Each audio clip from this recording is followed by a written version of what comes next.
चौथा फंडा क्या है?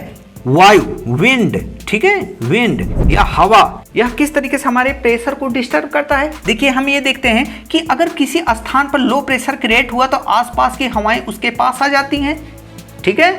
देखिए यहाँ पर देखिए, अगर मान लीजिए 1 बिंदु, 2 बिंदु, 3 बिंदु, पृथ्वी, ये पूरी पृथ्वी है, ये सूरज है, यहाँ की रोशनी चारों तरफ पड़ रही है, लेकिन सूर्य की रोशनी जिसके पास एकदम डायरेक्टली पड़ेगी तो वो क्या हो गया, वहाँ पर ऐसा मौसम क्रिएट होगा कि वहाँ की हवाएं गर्म होकर ऊपर उठेंगी।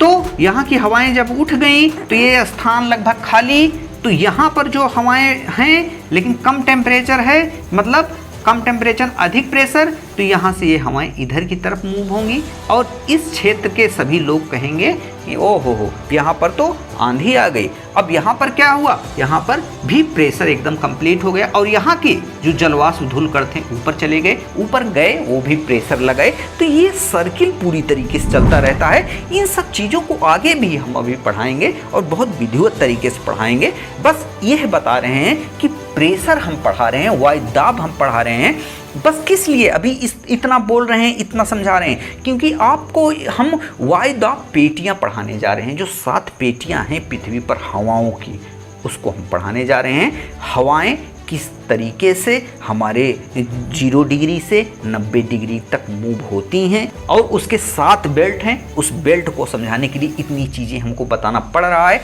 इसका भी चैप्टर आएगा, स्पेशल तरीके से हम उसको आपको समझाएंगे। बस बने रहिए इस वीडियो के साथ। वीडियो को लाइक, सब्सक्राइब और दूसरों में शेयर करते रहिए। हाँ, हम ये बता रहे थे, यहाँ की आंधी अगर यहाँ आई तो क्या हुआ, यहाँ के धूल कण और जलवाष्प को लेकर के यहाँ चली आई, तो एक स्थान पर क्या हुआ, जहाँ पर कभी अधिक प्रेशर था वहाँ पर कम हो गया। मतलब हवा आई, यहाँ के धूल कण को कहीं लेकर के चली गई, जलवाष्प को कहीं लेकर के और चली गई, तो हमारे सर के ऊपर क्या हो गया, ख़त्म हो गया। जितना भी धूल कण थे, जितने भी जलवाष्प थे, जितनी भी गैसें थी, यहाँ से कहीं और चली गई, तो यहाँ पर क्या हो गया, एकाएक प्रेशर डाउन हो गया और कहीं पर जाकर के जहाँ पर वह तत्व गए वहाँ पर भी कम रहा होगा, तभी तो यहाँ की हवा गई तो वहाँ पर मेंटेन कर दी। ये चक्र ही है जो चलता रहता है। कहीं पर कम होगा तो कहीं पर ज़्यादा होगा, कहीं पर कम था तो कहीं पर ज़्यादा हो गया था, तो हो गया था तो जहाँ पर कम है वहाँ पर प्रकृति के द्वारा लाया गया, मतलब हवा के द्वारा लाया गया। तो इसी तरीके से प्रेशर मेंटेन होता रहता है, हमेशा ऐसा होता रहता है।